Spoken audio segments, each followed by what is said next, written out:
I dagarna har det kommit ut en ny bok, Garry Kasparov om Garry Kasparov, Part 1, 1973 to 1985. Den här boken kostar i nuläget 274 kronor på Bokus. Är det då värt att köpa boken?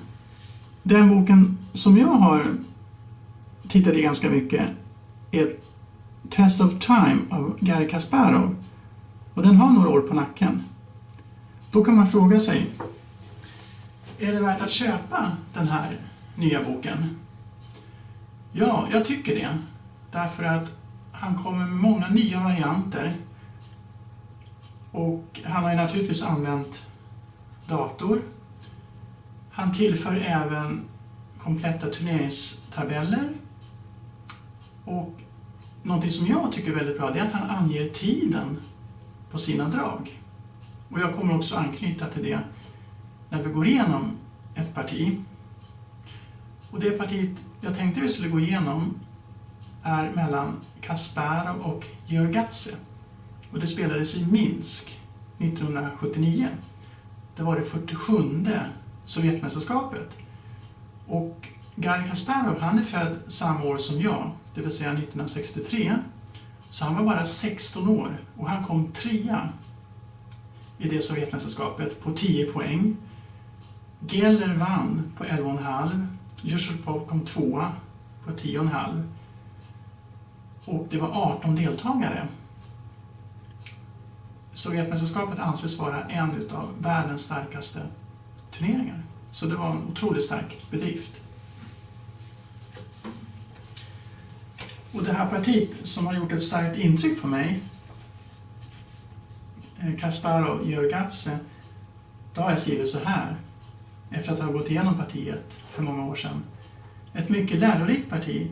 Det handlar om att angripa på rätt flygel vid rätt tidpunkt. Vit angriper på damflygen när han ser att det är svårt för springarna att ta sig dit. Så det är ett av dagens teman, hur man utnyttjar var motståndarens pjäser står någonstans.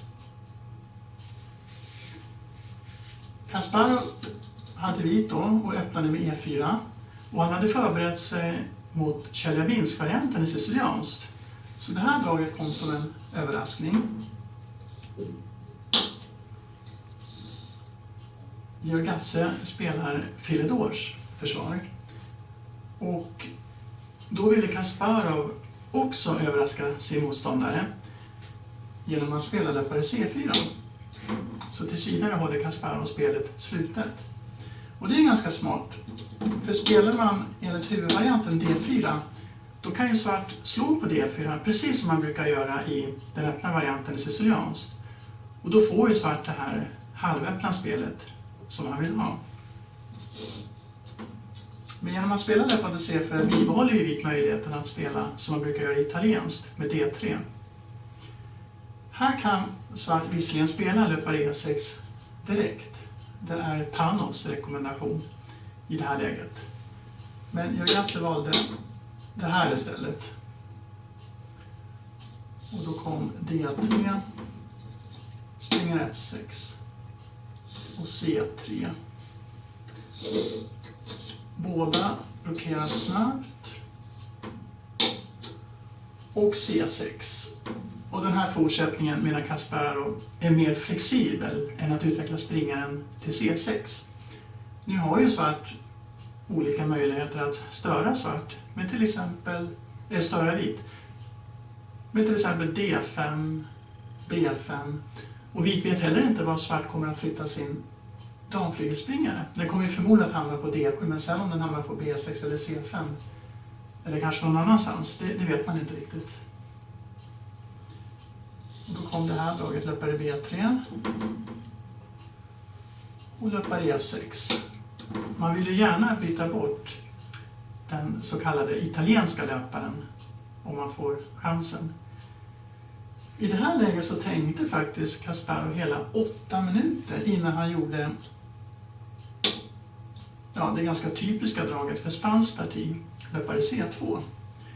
I sina kommentarer till båda de här böckerna så skriver Kasparov att vi spelar spanskt, men vad spelar svart? Och det är en intressant fråga. För svart springare har ju inte utvecklats till C6.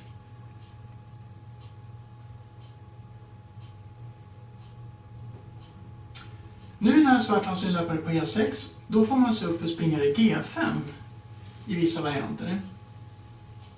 Så det här är ett drag som måste spelas förr eller senare.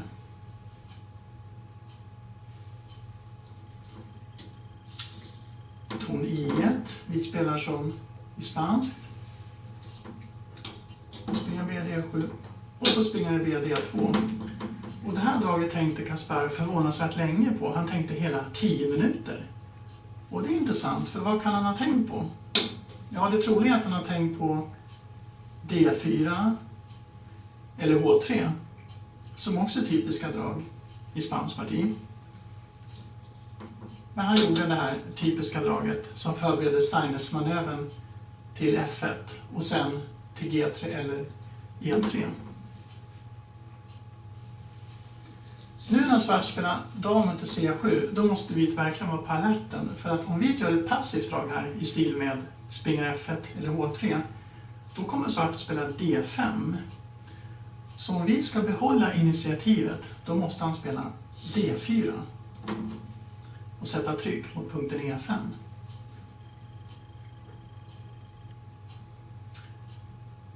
En nackdel med D4 nu är ju att vi inte har hunnit med H3, och då brukar löpare G4 vara ett bra drag. Nu gjorde inte Georgadze det, han valde istället ton E8. Men om löpare G4 hade kommit, då skriver Kasparov att han hade tänkt spela så här. Och i det här läget så planerar vi springare G3, löpare G6, springare H4. Vi planerar alltså det här och försöka få in en springare på F5.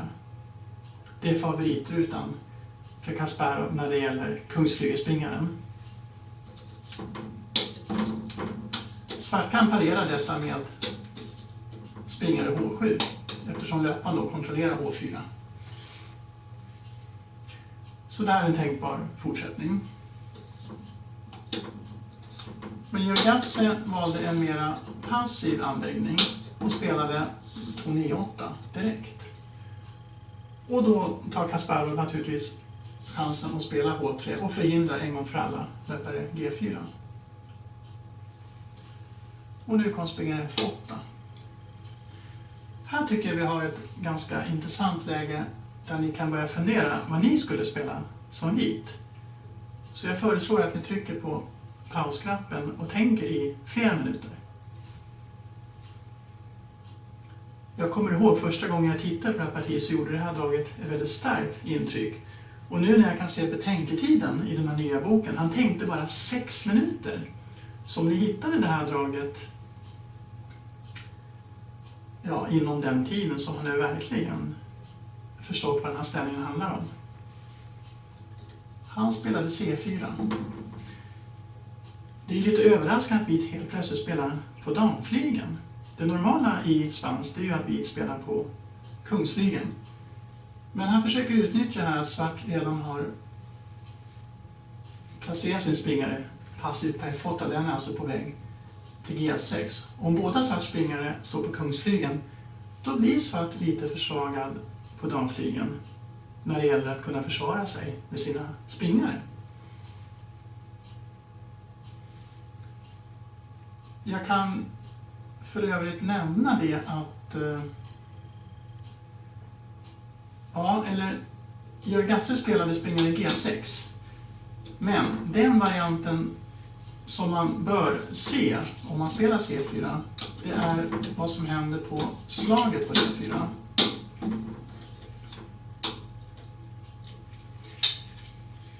För enligt Kasparov så är det inte så bra att slå på E6 här, trots att vit får löpa paret. Svart slår igen med sin springare och där står ju springaren utmärkt i en central position.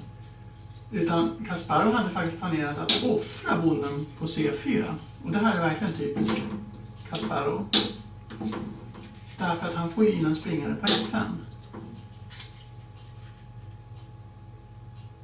En tänkbar fortsättning nu är tonal D8, B3 med tempo och sen rycka bort löparen på E7 för att därmed få kontroll på hela den långa diagonalen. Och han menar Kasparov att vi har kompensation för den offrade bonden.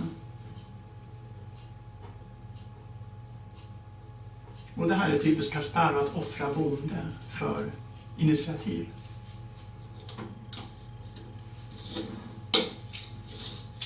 Men den varianten vill Georgadze inte ge sig in i.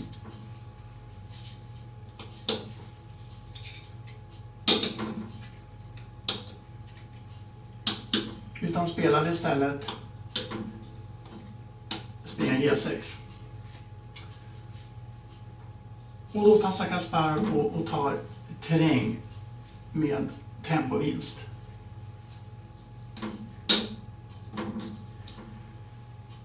Här står svart visserligen ganska säkert och det är också det som är Georgadzes taktik, att han förlitar sig på soliditeten i sin ställning. Det här är också en ställning där jag skulle vilja att ni tar er en lutare. Så jag föreslår att ni trycker på pausknappen. Det normala draget i spanskt, det är ju att man flyttar D2-springaren till F1. Men problemet med det är att svart kan öppna C-linjen och sen ställa ton på C8 och få tryck på C-linjen.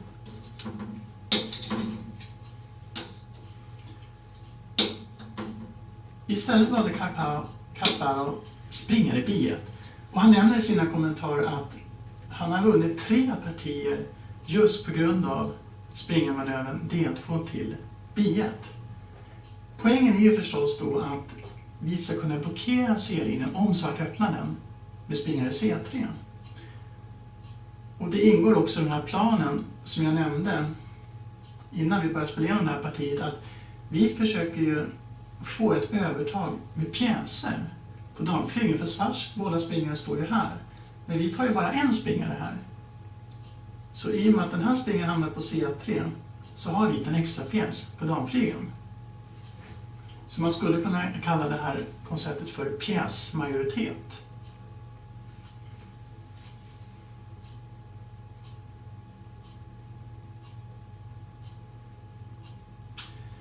I det här läget så hade det bästa varit för svart att öppna spelet på damflygeln och försöka aktivera sin löpare på E7. Han skulle alltså kunna spela C gånger D5, C gånger D5 och B5 för att ta terräng. Och sen följa upp med de här dragen och aktivera den passiva löparen på E7 till B6 eller A5.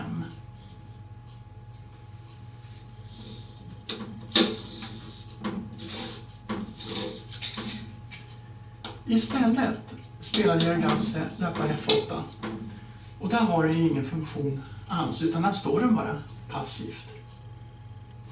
Så det här är viktigt att tänka på när man har en löpare på E7 innan man gör sina drag som löpare F8, som man ofta gör i till exempel gammalindis, men då kommer löparen oftast upp till G7 precis som i kungsindis.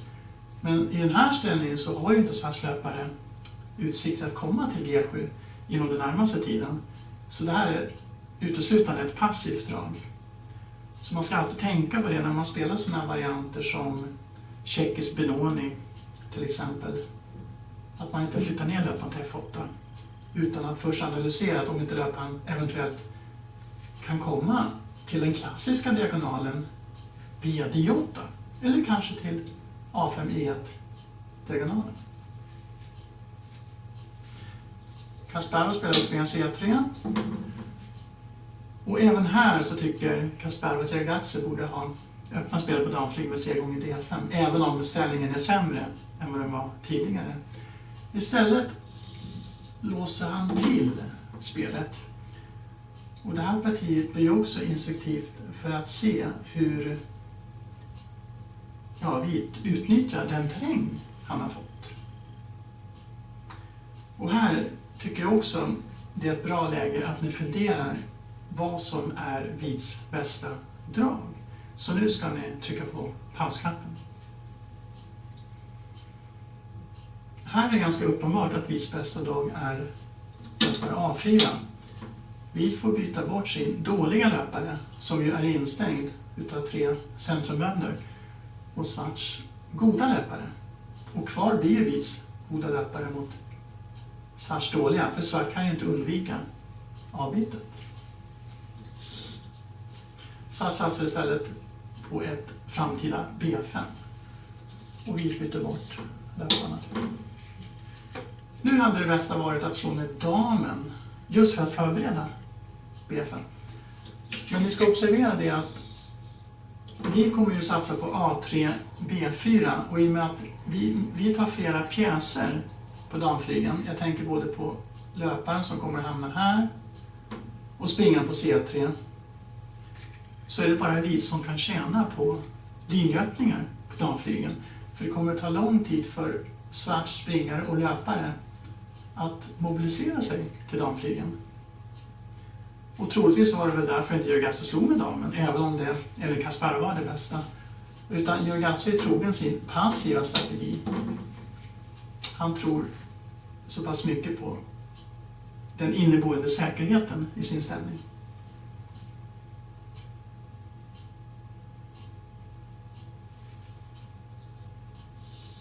Och vi spelade G3 för att ta lite fält på kungsflygeln. Här inser Georgadze att löparen faktiskt hör hemma på E7.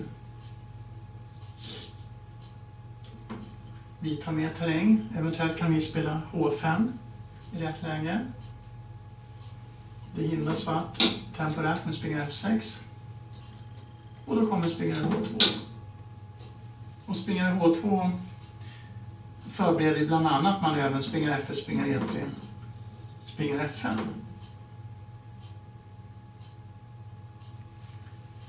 Dam D7, A4.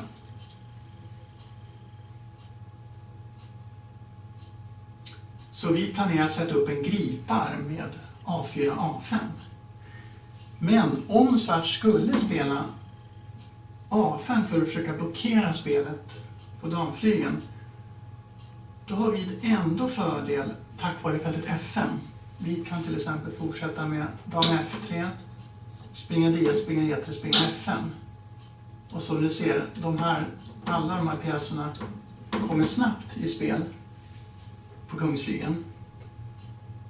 Och det här beror ju mycket på att vit byter bort vitfältslöparna.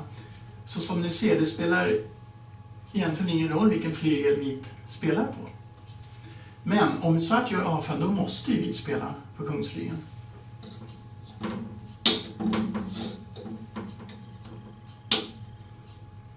I partiet spelade Georgadze dam H3.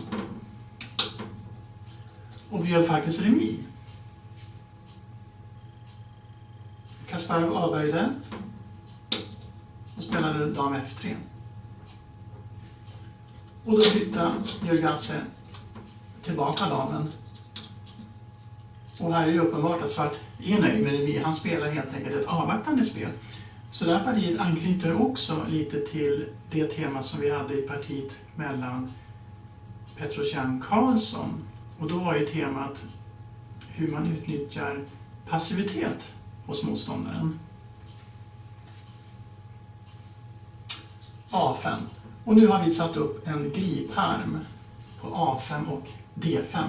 När man har 2 bönder på 5:e raden på det här sättet, då kallar man det för en griparm. Så vi tar en stark break här med B4 i framtiden.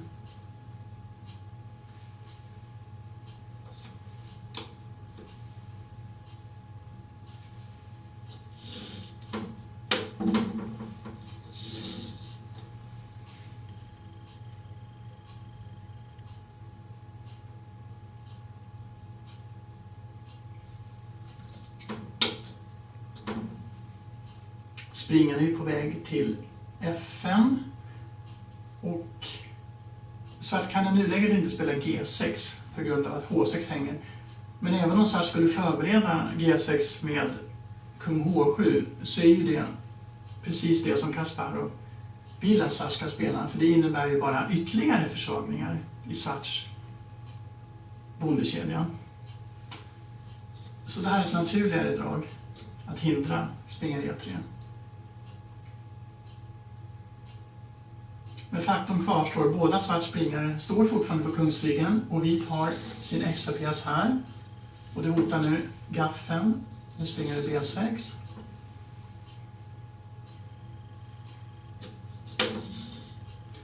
Och nu förbereder vi till B4 och därför måste bonden på C4 garderas.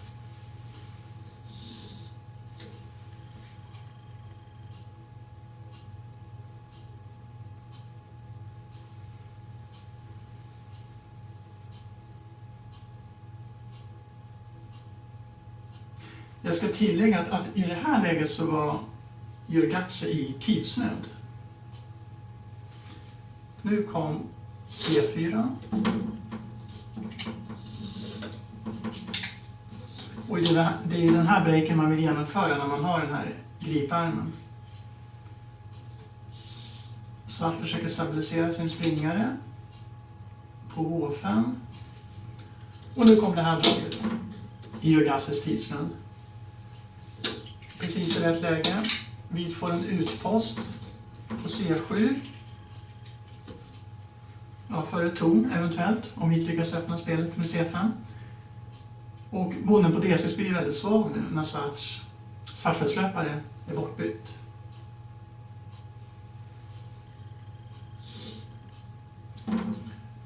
Och här visar sig då damens långa arm.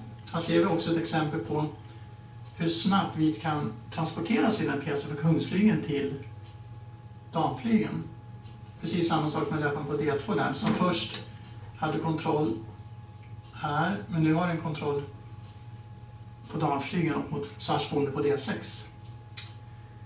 Nu spelade Georgadze ton D8, men om man hade spelat som i Petrosians anda, ton C5, man ska ju alltid hålla utkik efter kvalitetsoffer.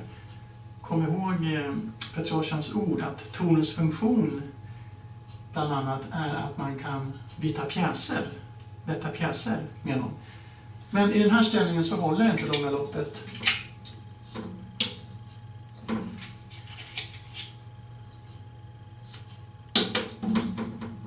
De blir svårt. Och i sin första bok, Test of Time, så menade Kasparov på att D6 vinner. Om svart har bonden så får ju ton ett spel. Viss ton måste ju ha öppna linjer. Det är väldigt viktigt att tänka på när man är kvalitet över, att man får öppna linjer för tonen. Han föreslår också draget ton C B1. Men datorn föreslår dam G5. Och de här dragen har han föreslagit i sin nya bok då, där han skriver om sig själv.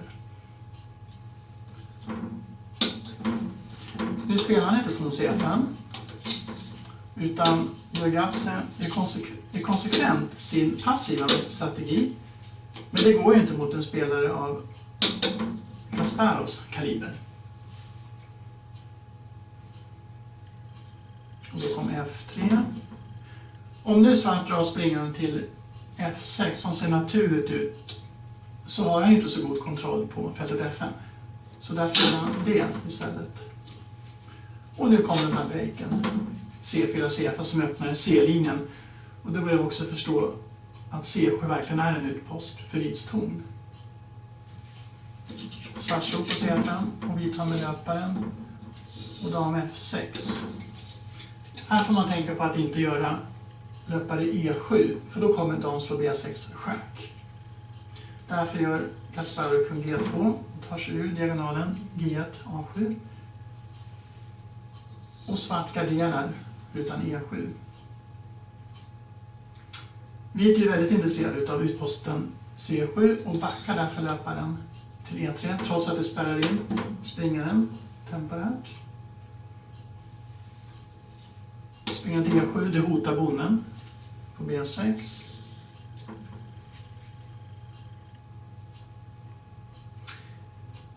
Nu spelade Georgadze dam E7, han var alltså i kraftig tidsrund här. Men om han hade gjort det naturliga draget ton BC8, då hade Kasparov spelat ton C7. Svart måste slå, eftersom det hotar på B7 och D7. Nu hotar bonden på B7. Och sen så hade ton C1 kommit. Och här har vi ytterligare en utpost med ton C6. Dessutom hotar vit C8 dam. Så det hade inte hjälpt. Kasparov bytte dam. Och enligt test of time så han svart slå på E7. Men förlorade på tid samtidigt. Men i den nya boken så skriver Kasparov att han inte ens hann slå damen på E7.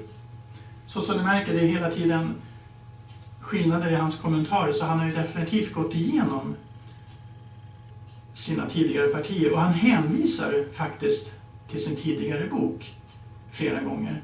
Så jag tycker att den här nya boken, den är verkligen... Ja, det är verkligen en bra bok. För Kasparov, han är ju förmodligen den bästa spelaren genom historien. Så han är ett måste att studera.